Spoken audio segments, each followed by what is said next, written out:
ಸ್ನೇಹಿತರೆ ನಮಸ್ಕಾರ. ನಾನು ನಿಮ್ಮ ಹರಮದನ್. ಎಲ್ಲರೂ ಹೇಗಿದ್ದೀರಾ ಫ್ರೆಂಡ್ಸ್? ಎಲ್ಲರೂ ಚೆನ್ನಾಗಿದ್ದೀರಾ ಅಂದ್ಕೊಳ್ತೇನೆ. ಮತ್ತೆ ತುಂಬ ಜನ ಆಫೀಸ್ ವಿಸಿಟ್ ಮಾಡ್ತಾ ಇದ್ದೀರಾ. ಮತ್ತೆ ಈ ವಿಡಿಯೋ ಏನಕ್ಕೆ ಮಾಡ್ತಾ ಇದ್ದೀನಿ ಅಂತ ಅಂದರೆ, ಒಂದೇ ಒಂದು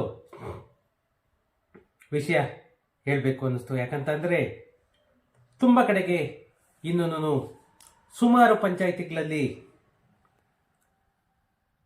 ಅಲ್ಲಿನ ಪಂಚಾಯತ್ ಅಧಿಕಾರಿಗಳು ತುಂಬ ಕನ್ಫ್ಯೂಸ್ ಮಾಡ್ತಾ ಇದ್ದಾರೆ. ಯಾಕಂದರೆ ನನಗೆ ಸುಮಾರು ಕಾಲ್ಸ್ ಬರ್ತಾ ಇರೋದೆಲ್ಲನೂ ಎನ್ಕ್ವೈರಿ ಕಾಲ್ಸೇನೆ ಮ್ಯಾಕ್ಸಿಮಮ್ ಮಾಡ್ತಾ ಇದ್ದೀರಾ. ಸರ್, ಇಲ್ಲಿಗೆ ಹೋಗಿದ್ವಿ, ಅಲ್ಲಿಗೆ ಹೋಗಿದ್ವಿ, ಆ ಪಂಚಾಯಿತಿಯಲ್ಲಿ ಕೇಳಿದ್ವಿ, ಈ ಪಂಚಾಯಿತಿಯಲ್ಲಿ ಕೇಳಿದ್ವಿ, ಬಟ್ ಆದರೂ ಕೂಡ ಯಾವುದೇ ಒಂದು ರೆಸ್ಪಾನ್ಸ್ ಇಲ್ಲ, ಒಂದು ಇದಿಲ್ಲ ಅಂತ ಹೇಳ್ತಾ ಇದ್ದೀರಾ.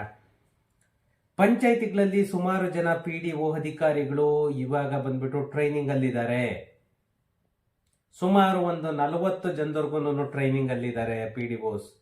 ಅದು 18ನೇ ತಾರೀಕಿನವರೆಗೂ ಕೂಡ ಟ್ರೈನಿಂಗ್ ಇದೆ. ಅದು ಒಂದು ಸ್ವಲ್ಪ ಇದು ಮಾಡ್ಕೋಬೇಕು. ಪ್ಲಸ್ ಸುಮಾರು ಪಂಚಾಯಿತಿಗಳಲ್ಲಿ, ಯಾಕಂದ್ರೆ ಸ್ಟಾರ್ಟಿಂಗ್ ಏನು ಸಿದ್ದರಾಮಣ್ಣ ಅವರು ಚಾಲನೆಯನ್ನ ಕೊಟ್ಟಿದ್ದೆಲ್ಲನೂ ಇದಾದ್ಮೇಲೆ ಇವಾಗ starting totally 234 panchayat at A time ಚಾಲನೆ ಆಯಿತು. ಇವಾಗ ಒಂದೊಂದು ಪಂಚಾಯಿತಿಯಲ್ಲೂ ಕೂಡ ಎಲ್ಲ ಕಡೆ ಮಾಡ್ತಾ ಇದ್ದಾರೆ. ಇಲ್ಲಿ ಇರುವ ಗೊಂದಲ ಏನಂತಂದ್ರೆ, ನೀವು ಏನು ನಮ್ಮ ಕರ್ನಾಟಕ ಸರ್ಕಾರ ಈ ಸ್ವತ್ತು 2 ಅನ್ನೋ ಅಪ್ಲಿಕೇಶನ್ ಅನ್ನ ವೆಬ್ಸೈಟ್ ಅನ್ನ ಬಿಟ್ಟಿದೆ. ಆ ವೆಬ್ಸೈಟ್ ಮುಖಾಂತರ ಪ್ರತಿಯೊಬ್ಬರು ಕೂಡ ಆನ್ಲೈನ್ ಅಲ್ಲಿ ಅಪ್ಲಿಕೇಶನ್ ಅನ್ನ ಹಾಕಬೇಕು ಅಂತ ಹೇಳ್ಬಿಟ್ಟು ಕರ್ನಾಟಕ ಸರ್ಕಾರ ಹೇಳ್ತಿರೋದು. ಆದ್ರೂ ಕೂಡ ನೀವು ಸರ್, ನಾವು ಅರ್ಜಿ ಕೊಟ್ಟಿದೀವಿ, ನಾವು 2 ತಿಂಗಳಿಂದ ಅರ್ಜಿ ಕೊಟ್ವಿ, ನಾವು 1 ತಿಂಗಳಿಂದ ಅರ್ಜಿ ಕೊಟ್ವಿ ಅಂತ ಎಲ್ಲಾನು ಸುಮಾರು ಜನ ಹೇಳ್ತಾ ಇದ್ದೀರಾ. ನೀವು ಎಲ್ಲಿ ಅರ್ಜಿ ಕೊಟ್ರಿ, ಏನ್ ಕೊಟ್ರಿ, ಅದು ಖಂಡಿತ ನನಗಂತೂ ಗೊತ್ತಿಲ್ಲ. ಆದರೆ ಇಲ್ಲಿ ಒಂದೇ ಒಂದು ನೀವು ಅರ್ಥ ಮಾಡ್ಕೋಬೇಕಾಗಿರೋದು, ನಿಮ್ಗೆ ಆಫ್ಲೈನ್ ಅಲ್ಲಿ ಇದು ಯಾವುದೇ ಅಪ್ಲಿಕೇಶನ್ ತಗೊಳ್ಳಲ್ಲ. ಆಫ್ಲೈನ್ ಅಲ್ಲಿ ನಿಮ್ಗೆ ಅಪ್ಲಿಕೇಶನ್ ಅನ್ನ ತಗೊಳ್ಳಲ್ಲ. ಪ್ರತಿಯೊಬ್ರು ಕೂಡ ಆನ್ಲೈನ್ ಅಲ್ಲೇ ಅಪ್ಲಿಕೇಶನ್ ಹಾಕ್ಬೇಕು. ಆವಾಗ ಮಾತ್ರನೇ ನೀವು ಆನ್ಲೈನ್ ಅಲ್ಲಿ ಏನ್ ಅಪ್ಲಿಕೇಶನ್ ಹಾಕ್ತೀರಾ ಅದು ಬಂದ್ಬಿಟ್ಟು ನಿಮ್ಗೆ ಪಂಚಾಯತ್ ಅವರಿಗೆ ಫಾರ್ವರ್ಡ್ ಆಗುತ್ತೆ. ನಾವೇನ್ ಹಾಕ್ತೀವಿ ಅಪ್ಲಿಕೇಶನ್, ಅದು ಪಂಚಾಯತ್ಗೆ ಫಾರ್ವರ್ಡ್ ಆಗುತ್ತೆ. ನಾವೇನು ಅಪ್ಲಿಕೇಶನ್ ಅನ್ನ ಹಾಕ್ತಿವಿ, ಆ ಅಪ್ಲಿಕೇಶನ್ ಬಂದ್ಬಿಟ್ಟು ಪಂಚಾಯತ್ಗೆ ಹೋಗುತ್ತೆ. ಇದು ಎಷ್ಟೋ ಜನ ಇನ್ನೂ ಕನ್ಫ್ಯೂಷನ್ ಅಲ್ಲೇ ಇದ್ದೀರಾ. ಸರ್, ನಾವು ಅಲ್ಲಿ ಮಾಡಿಸ್ಕೋಬೋದಾ, ಇಲ್ಲಿ ಮಾಡಿಸ್ಕೋಬೋದಾ, ಎಲ್ಲಿ ಮಾಡಿಸ್ಕೋಬೇಕು? ಅದಲ್ಲ, ನೀವು ಎಲ್ಲಾದ್ರೂ ಅಪ್ಲಿಕೇಶನ್ ಹಾಕ್ಸಿ. ಏನು ಈ ಸ್ವತ್ತು 2.0 ಏನಿದೆ, ಆ ವೆಬ್ಸೈಟಿಗೆ ಹೋಗ್ಬಿಟ್ಟು ನೀವು ಅಪ್ಲಿಕೇಶನ್ ಅನ್ನ ಎಲ್ಲಿಂದನಾದ್ರೂ ಹಾಕ್ಸಿ. ನಿಮ್ಗೆ ಅಪ್ಲಿಕೇಶನ್ ಅಪ್ ಟು ಡೇಟ್ ಆಯ್ತು ಅಂತಂದ್ರೆ ನಿಮ್ಗೆ PID ನಂಬರ್ ಜನರೇಟ್ ಆಗುತ್ತೆ.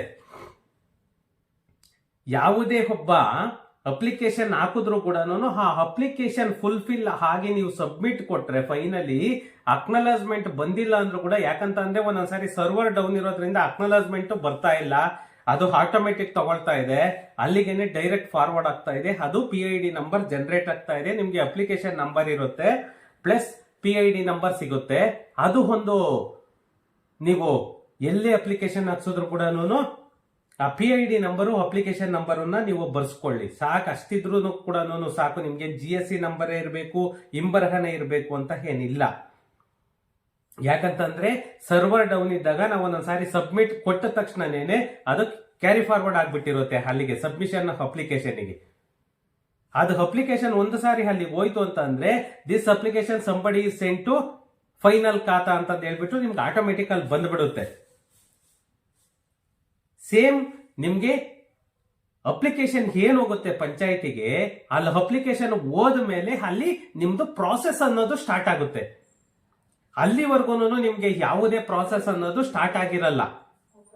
ನಾವೇನ್ ಅಪ್ಲಿಕೇಶನ್ ಹಾಕ್ತಿವಿ ಅಲ್ಲಿಂದ ನಿಮ್ದು ಪ್ರಾಸೆಸ್ ಸ್ಟಾರ್ಟ್ ಆಗೋದು, ಖಾತಾ ಪ್ರಾಸೆಸ್ ಸ್ಟಾರ್ಟ್ ಆಗೋದು. ಒಂದು ಸಾರಿ ಅಪ್ಲಿಕೇಶನ್ ಹೋಯ್ತು ಅಂತಂದ್ರೆ ಅವಾಗಿಂದನೂ ಅಲ್ಲಿನ ಅಧಿಕಾರಿಗಳು RI ಆಗ್ಬೋದು, VA ಆಗ್ಬೋದು, PDO ಆಗ್ಬೋದು ಅಥವಾ ಅಧ್ಯಕ್ಷರ ಆಗ್ಬೋದು, ಎಲ್ಲಾನು ಒಬ್ಬೊಬ್ರು ಒಂದೊಂದು ಸ್ಟೆಪ್ ನಿಮ್ದು ವೆರಿಫಿಕೇಶನ್ ಆಗ್ಬೋದು ಅಥವಾ ಚೆಕಿಂಗ್ ಆಗ್ಬೋದು, ನಿಮ್ಮದನ್ನ ಮಾಡ್ಲಿಕ್ಕೆ ಇದ್ ಮಾಡ್ತಾರೆ. ಯಾಕಂದ್ರೆ ನಾವ್ ಏನ್ ಅಪ್ಲಿಕೇಶನ್ ಕಳಿಸ್ತೀವಿ ಅದು ಅವ್ರ ಲಾಗಿನ್ಗೆ ಹೋಗುತ್ತೆ. ಅವರು ಲಾಗಿನ್ಗೆ ಹೋದ್ಮೇಲೆ ನೆಕ್ಸ್ಟ್ ಅವರು ಅದನ್ನ ಚೆಕಿಂಗಿಗೆ ಅಂತ ಹೇಳ್ಬಿಟ್ಟು ಚೆಕ್ ಮಾಡ್ಲಿಕ್ಕೆ ಸ್ಟಾರ್ಟ್ ಮಾಡ್ಕೊಳ್ತಾರೆ. ಚೆಕ್ ಎಲ್ಲಾನು ಮಾಡಿ ಎಲ್ಲ ಓಕೆ ಆಯ್ತು ಅಂತಂದ್ರೆ ನೆಕ್ಸ್ಟ್ ನಿಮ್ಗೆ ಅದು ಡ್ರಾಫ್ಟ್ ಖಾತಾ ಸಿಗುತ್ತೆ. ಆಮೇಲೆ ಏನೈತೆ ಟ್ಯಾಕ್ಸ್ ಎಲ್ಲಾನು ಪೇ ಮಾಡ್ಬಿಟ್ಟು ನೀವು ಫೈನಲ್ ಈ ಖಾತನ್ನ ನೀವು ಆಟೋಮೆಟಿಕ್ ಡೌನ್ಲೋಡ್ ಮಾಡ್ಕೊಳ್ಬಹುದು. ಅಲ್ಲಿವರೆಗೂ ನೀವು ಯಾವುದೇ ತರ ಟ್ಯಾಕ್ಸ್ ಅನ್ನ ಕಟ್ಟಕ್ಕಾಗಲ್ಲ ಅಥವಾ ಖಾತಾ ಡೌನ್ಲೋಡ್ ಮಾಡ್ಕೊಳ್ಳಿಕ್ಕೆ ಆಗಲ್ಲ. ಆ ಅಪ್ಲಿಕೇಶನ್ ಏನಾಗಿರುತ್ತೆ ಅದರಲ್ಲಿ ಇಲ್ಲ ಸಕ್ಸಸ್ ಆರ್ ರಿಜೆಕ್ಟ್ ಎಲ್ರಾಗೊಂದು ಆಗ್ಬೇಕು, ಬಟ್ ರಿಜೆಕ್ಟ್ ಮಾಡ್ಲಿಕ್ಕೆ ಚಾನ್ಸಸ್ ಇಲ್ಲ. ಯಾಕಂದ್ರೆ ಪ್ರತಿಯೊಂದು ಡಾಕ್ಯುಮೆಂಟ್ ನಾವ್ ಏನ್ ಕೇಳಿರ್ತೀವಿ, ಅವ್ರು ಏನ್ ಕೇಳಿರ್ತಾರೆ ಅದೆಲ್ಲ ನಾವು ಸಬ್ಮಿಟ್ ಮಾಡಿದಾಗ ಅವರು ಯಾವುದೇ ಕಾರಣಕ್ಕೂ ರಿಜೆಕ್ಟ್ ಮಾಡೋದಕ್ಕೆ ಆಗಲ್ಲ. ಯಾಕಂದ್ರೆ ಇವಾಗ ಒಂದು RTC ಆಗ್ಬೋದು, ಒಂದು EC ಆಗ್ಬೋದು, ಮಿಸ್ ಮ್ಯಾಚ್ ಆಯ್ತು ಅಂತಂದ್ರೆ ನಮ್ಗೆ ಅದು ಅಪ್ಲಿಕೇಶನ್ ತಗೊಳ್ಳಲ್ಲ. ಇದೊಂದು ಮೈಂಡ್ ಅಲ್ಲಿ ಇಟ್ಕೊಳ್ಳಿ. ಅಲ್ಲಿ ಅಪ್ಲಿಕೇಶನ್ ತಗೊಂಡು ಅದು ಇದಾಯ್ತು ಅಂದ್ರೆ, ಯಾಕಂದ್ರೆ ಫಸ್ಟ್ ಸ್ಟಾರ್ಟಿಂಗ್ ಸೇಲ್ ಡೇಟ್ ಕೇಳುತ್ತೆ. ಸೇಲ್ ಡೇಟ್ ಕೂಡ ಅಲ್ಲಿ ಪಕ್ಕ ನಾವೇನ್ ಸೇಲ್ ಡೇಟ್ ನಂಬರ್ ಹಾಕ್ತಿವಿ, ಆ ಸೇಲ್ ಡೇಟ್ ನಂಬರ್ ಹಾಕಿದಾಗ ಇಡೀ ಜಾತಕನೇ ಬಂದ್ಬಿಡುತ್ತೆ. ಯಾರ ಹೆಸರಲ್ಲಿ ರಿಜಿಸ್ಟ್ರೇಷನ್ ಆಗಿದ್ದಾರೆ, ಯಾಕಂದ್ರೆ ಎಕ್ಸಿಕ್ಯೂಟರ್ ಯಾರು, ಪ್ರತಿಯೊಂದು ಕೂಡ ನಿಮ್ಗೆ ಬಂದ್ಬಿಡುತ್ತೆ. ಅಲ್ಲಿಂದ ಹಿಡ್ಕೊಂಡು ಮೆಜರ್ಮೆಂಟ್ ಕೂಡ ಅಲ್ಲೇ ತೋರಿಸ್ಬಿಡುತ್ತೆ ನಿಮ್ಗೆ.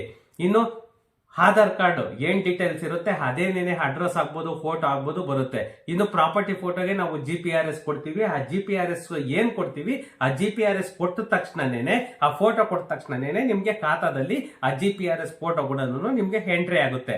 ಅದರಿಂದ ನಿಮ್ಗೆ ಯಾವುದೇ ತರ PDOಗಳ ಕಡೆಯಿಂದ ಆಗ್ಲಿ ಇವ್ರ ಕಡೆಯಿಂದ ಆಗ್ಲಿ ಗೊಂದಲ ಅನ್ನೋದು ಇಲ್ಲ. ಇಲ್ಲಿ ಏನಂದ್ರೆ ಸ್ವಲ್ಪ ಇನ್ನೂ ಸಿಸ್ಟಮ್ ಸರ್ವರ್ ತುಂಬಾನೇ ಇದಿದೆ ವೆಬ್ಸೈಟ್. ಯಾಕಂದ್ರೆ ಇನ್ನು ಇವಾಗ ಅಪ್ಗ್ರೇಡ್ ಮಾಡ್ತಾ ಇರೋದ್ರಿಂದ ನಿಮ್ಗೆ ಒಂದೊಂದ್ಸಾರಿ ಅದು ಸೇಲ್ ಡೀಡ್ ಅಪ್ಲೋಡ್ ಆಗಲ್ಲ, ಒಂದೊಂದ್ಸಾರಿ ECದು ಡೀಟೇಲ್ಸ್ ಬರಲ್ಲ, ಒಂದೊಂದ್ಸಾರಿ ಸೇಲ್ ಡೀಡ್ ಹಾಕಿದಾಗ ಆ ನೇಮ್ಸ್ ಆಗ್ಬೋದು ಅಥವಾ ಡಿಫಾಲ್ಟರ್ ಅಂತ ಬಂದ್ಬಿಡುತ್ತೆ, ಚೆಕ್ ಬಂದಿ ಆಗ್ಬೋದು.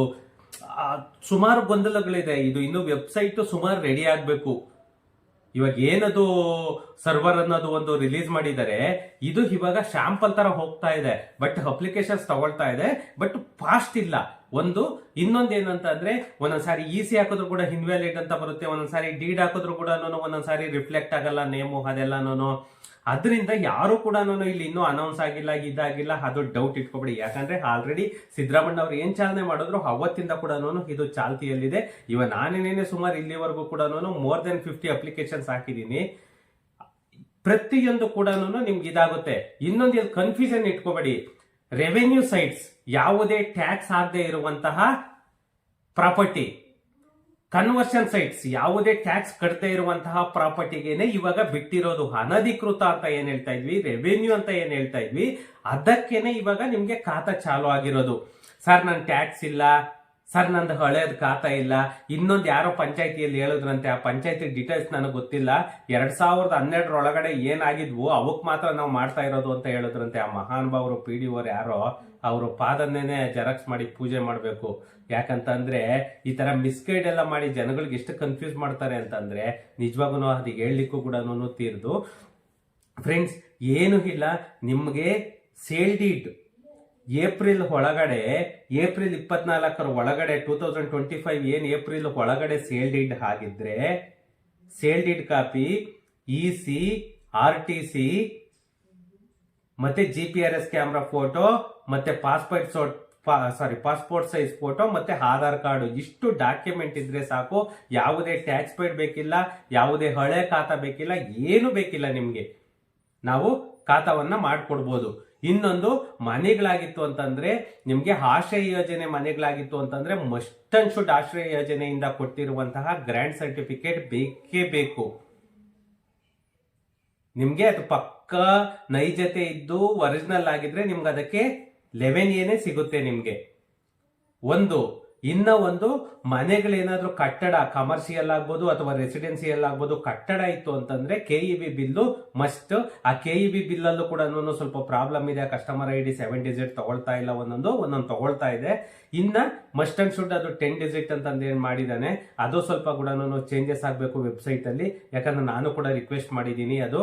ಮತ್ತೆ ಕನ್ವರ್ಷನ್ ಲ್ಯಾಂಡ್ಗಳು ಸುಮಾರು 8 ಗುಂಟೆ 10 ಗುಂಟೆ 20 ಗುಂಟೆ ಈ ತರ ಎಲ್ಲಾನು ಕನ್ವರ್ಷನ್ ಲ್ಯಾಂಡ್ಗಳು ಕೂಡ ಪ್ರಾಬ್ಲಮ್ ಇದೆ. ಯಾಕಂದ್ರೆ ಅಲ್ಲಿ ಕೊಟ್ಟಿರೋದು ಒಂದೇನೇನೆ, ಒಂದು ಸ್ಕ್ವಯರ್ ಫೀಟ್, ಇನ್ನೊಂದು ಸ್ಕ್ವಯರ್ ಮೀಟರ್ಸ್, ಎರಡೇ ಕೊಟ್ಟಿರೋದು. ನಿಮ್ಗೆ ಗುಂಟ ಲೆಕ್ಕದಲ್ಲಿ ಏನಾದ್ರೂ ಆಗಿ ಅದೇನಾದ್ರು ಕನ್ವರ್ಷನ್ ಆಗಿದ್ರು ಕೂಡ ಇನ್ನು ಆಪ್ಷನ್ ತಗೊಳ್ತಾ ಇಲ್ಲ.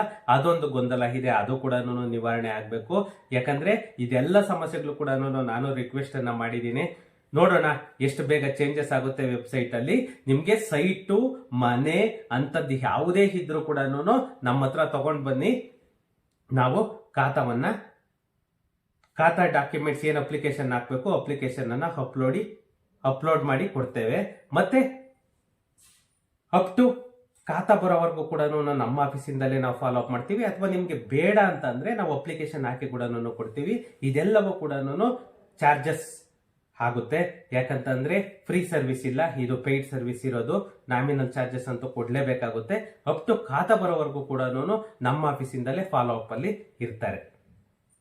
ಫ್ರೆಂಡ್ಸ್, ಖಾತಾ ಬಗ್ಗೆ ಯಾರಿಗಾದ್ರೂ ಕೂಡ ಬೇಕಾದ್ರೆ ಖಾತಾ ನಾನು ಕಾಂಟ್ಯಾಕ್ಟ್ ನಂಬರ್ ಅನ್ನ ಹಾಕಿರ್ತೀನಿ, ಮತ್ತೆ ಆಫೀಸ್ ಅಡ್ರೆಸ್ ಕೂಡ ಹಾಕಿರ್ತೇನೆ.